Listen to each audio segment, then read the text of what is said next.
There was once a wandering monk named Samhita who lived in a monastery on the edge of a quiet valley.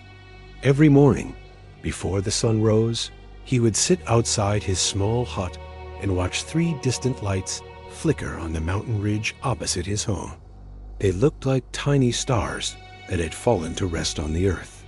One morning, as the sky softened into a pale gold, Samhita asked his teacher, an elderly monk named Venero, "Master, every day I see 3 fires burning across the valley. I don't understand why they never go out. What do they mean?" Venero simply said, "Walk to them. When you return, you will understand."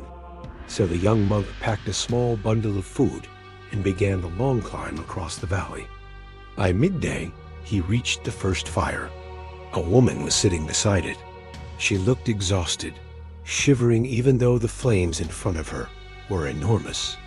The monk bowed and asked, "Why do you tend such a large fire in the heat of the day?" The woman replied, "This fire is my fear. I keep it burning to protect myself. As long as it blazes, I feel safe.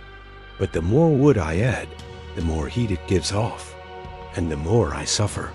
Samhita could feel the scorching intensity of the flames on his skin. He asked, "Why not let it go out?" She whispered, "Because then I would have nothing to hide behind." Samhita thanked her and continued up the ridge. As the sun began to set, he reached the second fire. A man was sitting beside it, frantically throwing in branch after branch. His face was tense, his body restless. "Why do you feed this fire?" Samhita asked. The man said, "This fire is my desire. It burns for everything I don't have yet.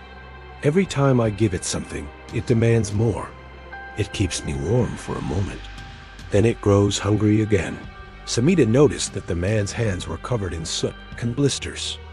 "Why don't you stop feeding it?" the monk asked gently. The man replied, "Because I'm afraid of the cold that comes when it dies." Samhita bowed, feeling a quiet sadness, and walked toward the final glow in the distance.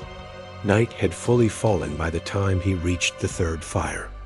But this one was different. It was small, steady, and gentle. Beside it sat an elderly woman whose face radiated calm. She welcomed Samhita with a smile. He asked, "What is this fire?" She said, "This is the fire of understanding. I feed it little by little, not too much, not too little. It is neither the fire of fear nor the fire of craving. It is simply the fire that keeps one awake to life." Samhita sat beside her, feeling its soft warmth. It didn't scorch him. It didn't pull him forward. It simply existed steady, balanced, alive. "How did you learn to keep it this way?" he asked. The woman replied, "By watching the other 2. She gestured toward the valley. "One fire burns people from the inside out because it comes from fear. Another burns them with endless hunger because it comes from craving. But this fire comes from presence. It burns without harming and warms without consuming." Samhita remained by the gentle flame until dawn. When the sun rose, he bowed to the woman and began his journey home. When he returned to the monastery, his teacher Venero was waiting. "Well?" the elder monk asked. "What did you learn from the 3 fires?" Samhita sat quietly for a moment and then said, "The first fire was fear, always burning, always hurting. The second was desire, always hungry, never satisfied. But the third burned in balance. It was neither clinging nor resisting. It simply illuminated." Venero nodded. "My student," he said, "those fires are not on the mountain. They are in you. They are in every human being. One fire will burn you. One will starve you. But one can guide you." Samhita bowed deeply. "So the path," he said, "is neither to run from fear nor chase desire, but to tend the small fire of understanding." Venero smiled. "That," he said, "is the middle way."